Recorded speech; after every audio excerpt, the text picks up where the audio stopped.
In some of the best wine regions in the world, you'll find grapes growing on hillsides, foothills, and even in the mountains. So what effect does elevation have on grapes and the wines that they create? In winemaking, the name of the game is all about balance. You want your grapes to have enough sugar for alcohol, full ripeness for maximum flavor, yet enough acidity to keep them fresh.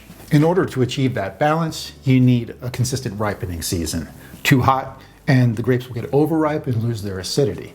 Too cold, and they won't develop enough flavor compounds. One way to control the ripening process is to get the vines high. For every 300 feet above sea level, the temperature of a location drops about 1 degree Fahrenheit. So if you're making a wine in a hot region, getting those grapes up off the ground is pretty important. If you're talking about a vineyard that's planted anywhere from 1 to 3,000 feet above sea level, as in California or Argentina, that's a difference of anywhere from 3 to 6 degrees Fahrenheit. Believe it or not, there are even a few vineyards as high as 8,000 feet above sea level. By contrast, if you live in a region with a cooler, shorter growing season, you want to plant closer to the ground. Some of Bordeaux's most famous vineyards sit at just 20 to 30 feet. Higher elevations also see a more dramatic shift in temperature from day to night, which is actually a good thing. Warm days help to develop and ripen those grapes, and then the cold nights give them a chance to rest. This push and pull, known as a diurnal swing, helps the grapes to develop a balanced flavor profile. Nice and ripe, but also fresh and acidic. Another key factor in high elevation planting is sunlight exposure.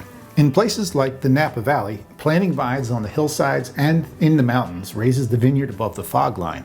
And for every 1,000 feet in elevation, the UV rays increase by 10 to 12%, which forces the fruit to develop thicker skin, greater color concentration, and stronger tannins.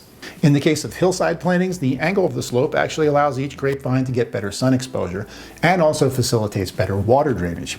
If you catch my other Quick Sips video about soil, you'll learn that grapevines actually love dry soil. The vineyards of Burgundy, France are probably the most famous hillside plantings in the whole world. And there, the slopes, known as the côte, are reserved for only the best and most expensive wines. Generally speaking, grapes that are grown at higher elevations make for wines that are slightly lighter, but typically more intense in flavor and color, and definitely more fresh and clean than their counterparts that are grown at lower elevations. And one last thought.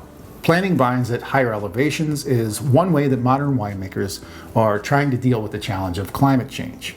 Places like Catalonia, Spain, and Greece are already moving their vineyards upwards in order to try to mitigate the issue. So what are your thoughts about growing grapevines at higher elevations? You can share with me in the comment section below this video. And for more videos like this, be sure to sign up for the WTSO YouTube channel, and I'll see you soon. Cheers.